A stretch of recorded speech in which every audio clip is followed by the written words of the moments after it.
Hello YouTube, this is Morgan Airspeed Prime here with my next Attack on Titan anime review. This one's going to be for Season 4, Episode 8, Assassin's Bullet. Yeah, another great episode of Attack on Titan. Obviously this one very tragic, very emotional, while still playing with a lot of the themes we've been playing with in these early episodes of mainly, doing that contrast between showing the Marleyan side with our scouts as the sort of invaders and really playing off those sort of dynamics of like revenge by basically, I suppose, turning Gabi into, I suppose, the Marleyan version of Eren, and then building up to this moment where Gabi is the one to kill one of our beloved Scouting Legion members in Sasha. I think it was sort of masterfully done how they did this and what they sort of got the characters to feel within the episode, but also how they got the audience to feel. They chose ultimately the right character, if you can even say it that way, but I suppose to hit this emotional beat so hard, it kind of had to be a character like that. I thought it was going to be either Jean, Connie, or Sasha that they killed off, because the preview from last episode made it pretty clear Gabi's going to shoot someone and likely kill them. Sasha really was the one where it probably would and does have the most impact, because I think she stands out as one of the more sort of memorable characters from that group, because one of her main traits is humor. There's a lot more light-hearted scenes that happen to involve Sasha than some of the other characters. And so us losing, Potato Girl, a scene, a character we remember for these, funny scenes, and not so much, the action scenes, that hits really hard. About the only scene I think they perhaps didn't need to include here was like basically just before Gabi comes up and shoots Sasha. You have like Connie coming over to Jean and Sasha saying, I'd hate it if I lost you guys. That was a little bit on the nose, and that like everything else about the episode spoke to like how much the writers just sort of trust that they can do this scene and it's going to hit as hard as they think it's going to hit. But then it felt like they just realized like, oh, we also need to put this scene in to make it abundantly clear what we're doing here. I didn't quite feel like you needed that at that exact moment, because I think too many shows, when they do that and they build up to a big death, overly foreshadow it, whereas the big shock of this really was that you sort of knew she's going to go up and shoot someone, but you don't know who it's going to be. And so the episode, perhaps like itself, just basically having those three characters like have that scene of like, we'd all hate it if any of us died, was a little on the nose for me. Beyond that, I really, like I said, thought it was so well done, and they made a lot of the right decisions. Especially the scene with Falco and Gabi before they go up on the maneuver gear onto the airship. I thought that was great to just get across both characters' perspectives, and how, I suppose, recent events have turned them from, I suppose, having quite a similar opinions to having sort of very different opinions.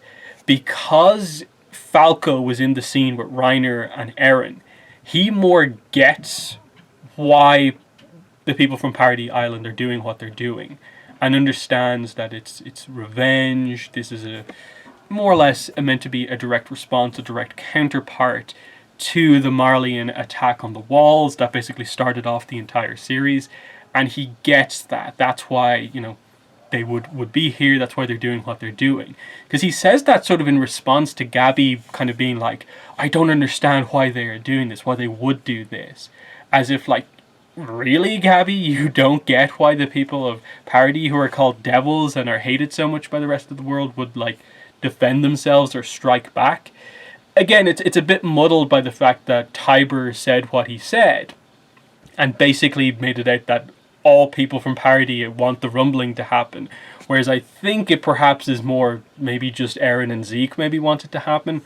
And the rest don't necessarily agree with that. And like has been said many times in this arc, I'm the same as you. We're the same as each other. That, people are people.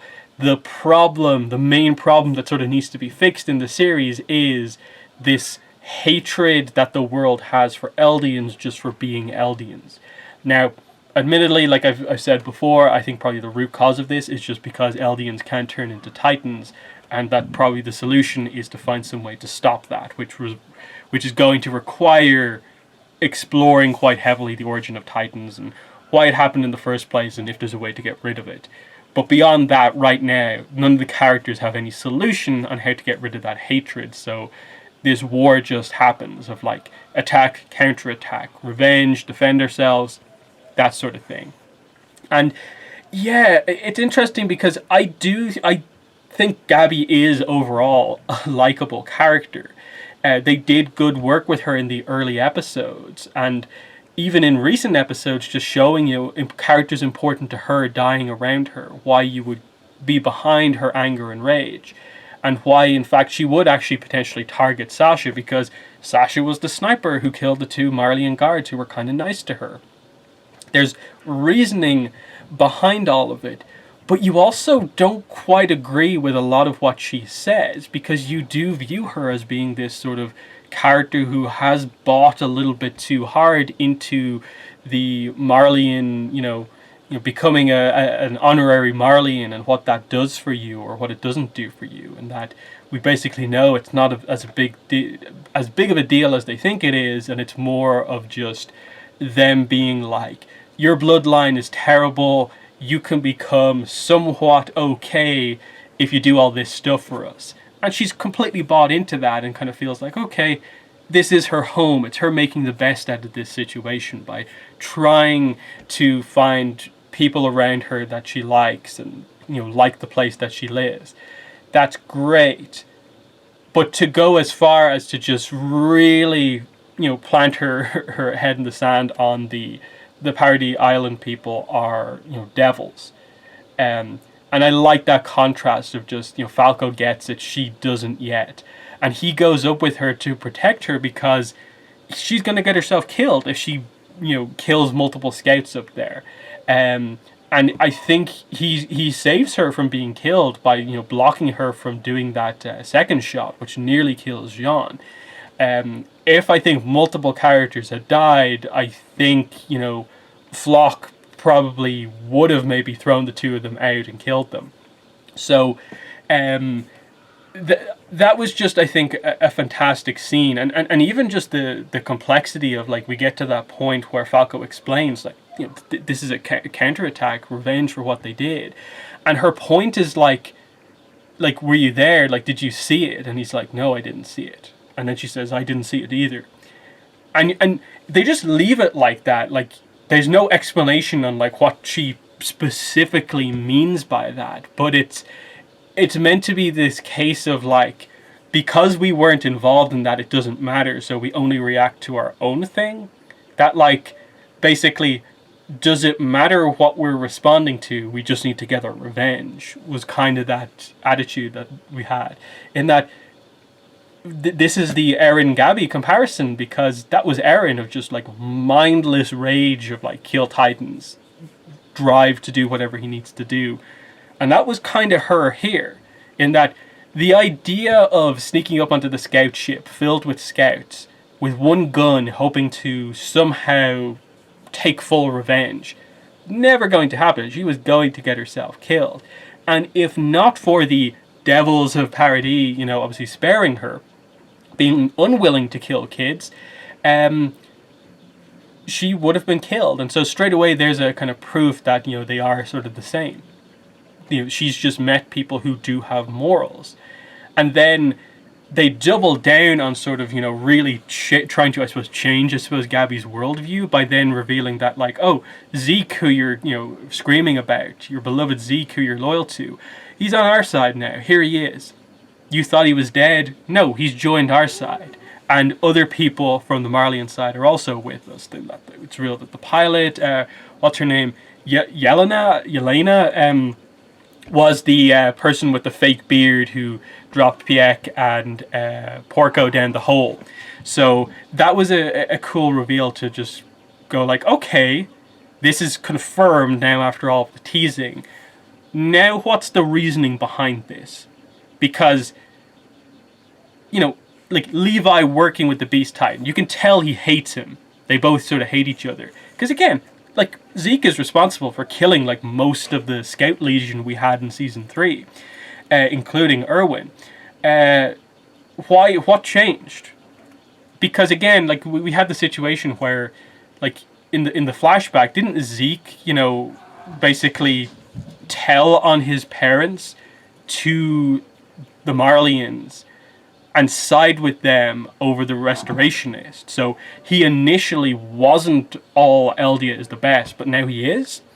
And that's kind of interesting to me. And they immediately, of course, seemingly introduced us to the idea that there are now sort of, like, I suppose there's a faction within the Scouts, seemingly led by Flock, who is very much we are Eldians, we'll fight back for Eldia. And a lot of the new recruits are, like, all in on this thing. And it feels like Eren is sort of on that side of things, but Eren's a whole other situation, as we'll get into.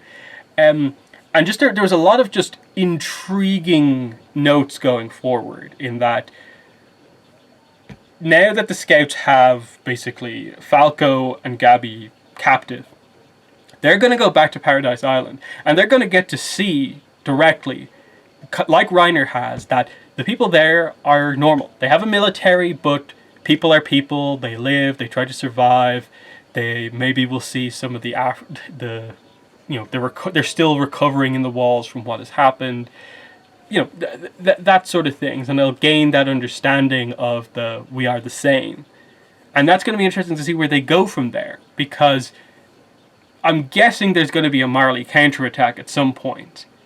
And what do they do in the middle of that? Because loyalties, I suppose, are going to be a little all over the place here. As we see, like, let's get into Eren here and the complexities of this, because this episode reveals sort of what we already knew, but wasn't fully confirmed. Yes, there was some level of planning with this, in that Eren was sending them letters. But it was more just so that the attack which he's basically forcing the Scouts to have to make is accurate. They didn't really want to go ahead with this, and he's basically being punished now for doing such a risky move. He is being blamed for, all of the deaths and what he's done here, being insubordinate, which is obviously interesting in that I want to know straight away, like, what is the plan for the leadership of Paradise Island now that they have the truth about the world? Are they planning to just sit there and defend, or was there an attack plan in place? Because the whole point of that reveal was getting across the idea that the world isn't just this peaceful place on the outside. It's now all of a sudden the rest of the world hates us just because of who we are and where we're from. How do you respond to that? That's what the next episode looks to be. It looks like they're going to do a little bit of a flashback, sort of explaining what happened during the time skip, and I suppose maybe just the political landscape of what they're actually planning to do or not planning to do. Because obviously Armin takes Eren up onto the airship, and he's not particularly happy about this, because I suppose from Armin's perspective, Eren forced him into a situation where he had to transform into the Colossal Titan and kill all those people. Levi, of course, gets another opportunity to beat up Eren, going back to, like, the season 1 days, I suppose, there. And even Eren, like, even though he has the kind of weird laugh moment, you can tell he's affected by the death of Sasha just as much as everyone else. They specifically note him as, like, obviously having a different reaction, in that,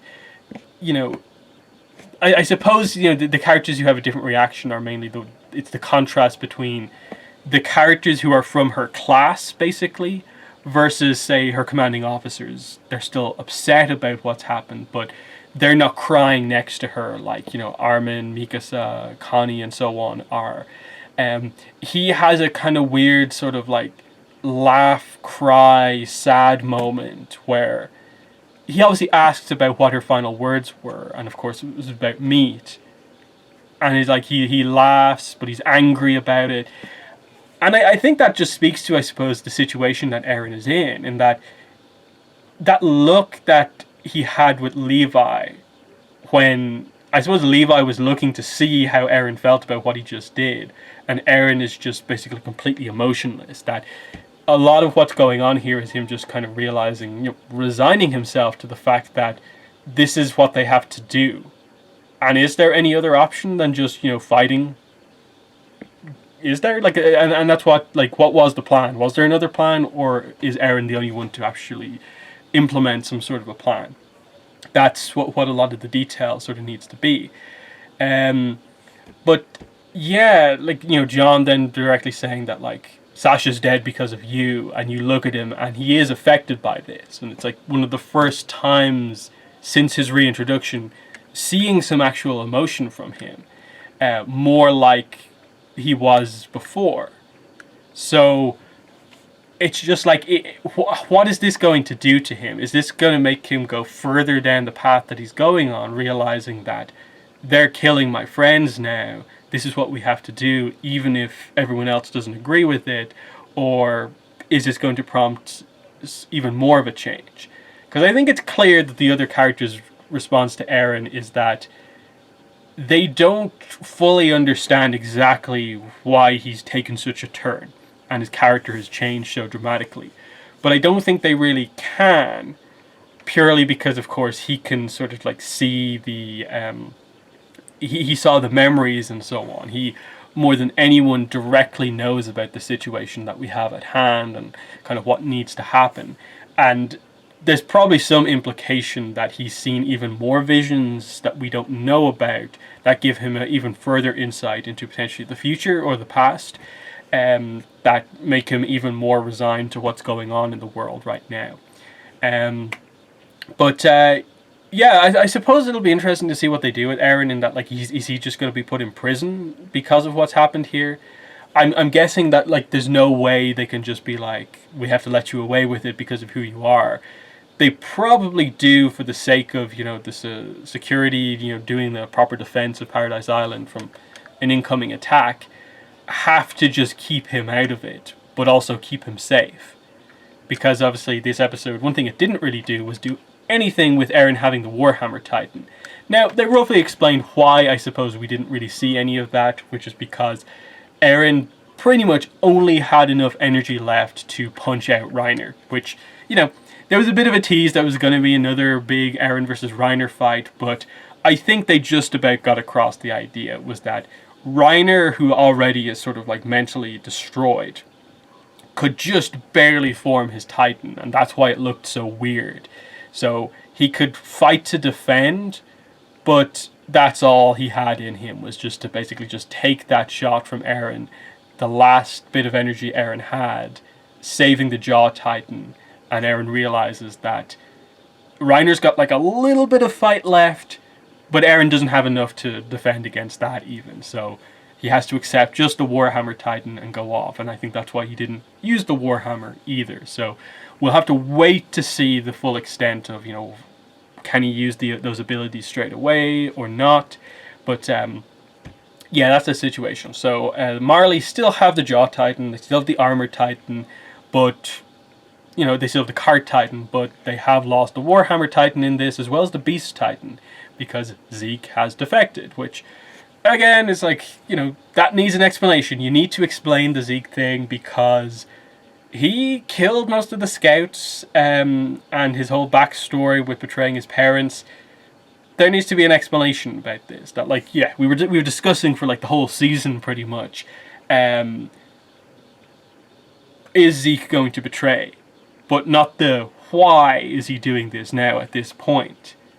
Is it a case of they now have a better understanding for how the Titan powers work, and that, the connection of the two of them, and one of them having the Founding Titan and the other having royal blood, and the two of them needing that to work together? Is that the situation here? Or is there even more plotting going on? I get the feeling there'll be a little bit of a lot of characters betraying each other, going on their separate ways, different factions and so on. Because you're already seeing that within the Scouts. I didn't talk about it that much, but Flock and his group of kind of new recruits to the Scouts seem very much Eldia is the best. They're on board with this, fight, get revenge against Marley. Whereas Levi, Hanji, Armin, the rest of the Scouts don't really feel that way. So what's going to happen here? And I'm wondering, might Eren, like, might them doing something like imprisoning or putting Eren under like house arrest or whatever, might that really affect relations between all of the scouts?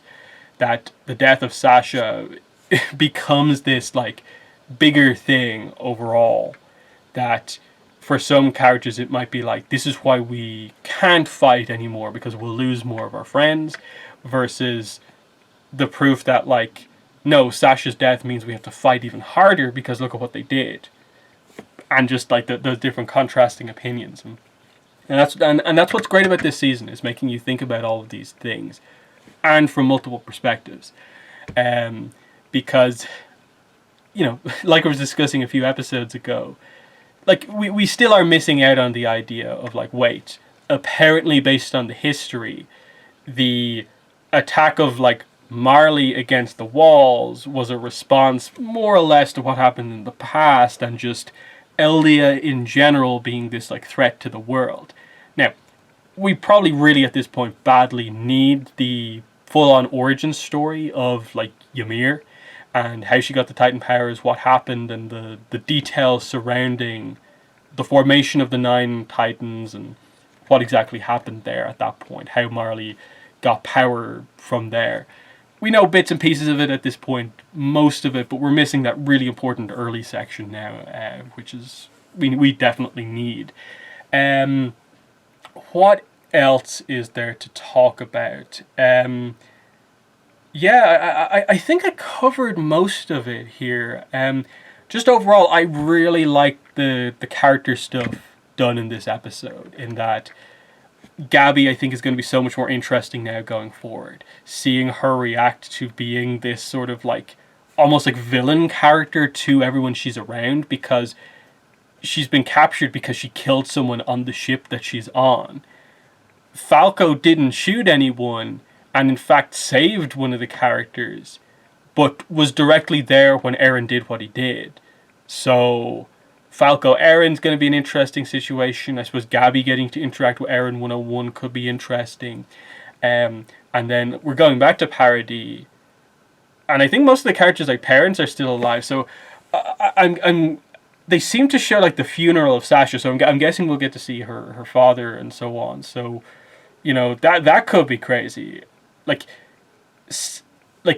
Gabi attending the funeral of Sasha would be like a pretty crazy scene. That would be really interesting to see how that affects her. Just realizing that like the devils of Paradis actually like have funerals and care and like family members. That would probably wake her up more than anything to the situation going on here. But yeah, I guess like, are we going to see the likes of, I suppose, Pixis, Zachary, the higher up leaders of the inside the walls going forward? Like Historia, how am I forgetting Historia? When we go back, there's a lot of questions that we have here. It definitely feels like we're going to do a sort of like, at least part of the next episode is going to be a sort of like in memory of Sasha thing. But if we're going to get her funeral, I'm guessing that's just going to come up anyway. But there's a lot of other stuff as well going on, so that's all quite interesting. Yeah, and I suppose they'll also have to explain maybe next episode how they initiated contact with Zeke and some of the other Marleyans who are now on their side, and why exactly that's going on. Because there's other little things going on in the background as well. Like the member of the Asian clan who had a talk like just before that event and then left. So she wasn't involved in the chaos that happened. Like, what's going on there? And like potentially, what other nations are allied with Paradis? Is there any other, or what's going on? There's a few questions like that you have. But yeah, really, really strong episode. I knew going in that like, okay, we're going to get something like the death of a character, but how is this going to hit home as hard as they maybe wanted to? They absolutely delivered, and yeah, Sasha's gone. No, we're not really going to get any meat jokes anymore. No potato girl. That she definitely, you know, will be missed. That we don't have like that many other characters who are more sort of fun-loving characters. And her death is going to likely affect Connie, who's a little bit like that, and so on. So, there's those situations as well of like, Connie is going to be a very different character going forward as well. I guess Jean as well. So, that's all really, really interesting to me. But yeah, so many questions still. The season's been excellent so far. So there are my thoughts on the episode. In the comments, let me know what your thoughts were. But that's been the video. Thanks for watching, and